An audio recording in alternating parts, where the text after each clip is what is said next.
Now these are pictures of the red arrows in their display, and there you can see them coming through. Now you can see two of the planes veering off there. One seems at a higher level than the one on the left, which has gone down under the horizon there. So I think we can just play that again for you to show you. These are pictures taken by a viewer who was watching the red arrows doing some of their acrobatic displays. Now as the camera moves over, okay, you'll see two planes there. It's the left-hand one, which seems to be much lower of an elevation than his colleague there on the right. Okay, so what we know from the Ministry of Defence is that a plane has crashed and they are on the scene investigating. We do know there is a big, obviously, security services presence at the site of this. And the police are saying no comment at the moment.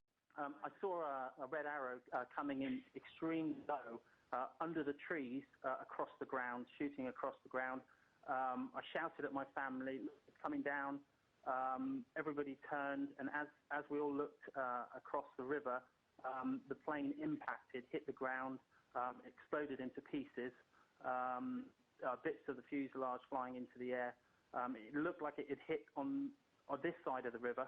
I didn't see any flames, just a lot of debris flying up into the air, at which point I looked in the sky to see if I could see an ejector seat or some sort of parachute, and there was nothing. So, well, we all sort of ran in that direction to see if we could see if there's anything that we could do.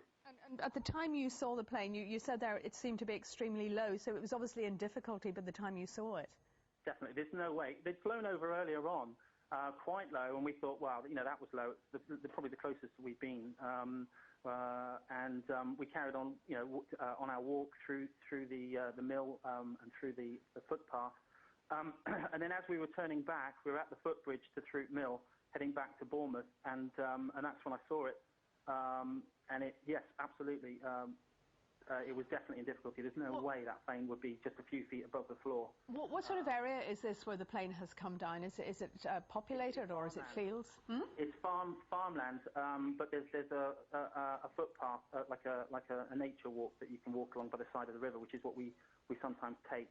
You can walk the dog there, and there's ponds and there's some houses in the area as well, some cottages at the edge of Throot, and it wasn't far from them at all. It was probably about 100 metres. But it actually came down about 100 metres from us, and we ran to it. We were there shortly, and most of the plane was on the other side of the riverbank. Although on our side there was loads of pieces of debris spreading back across the field about 100 metres.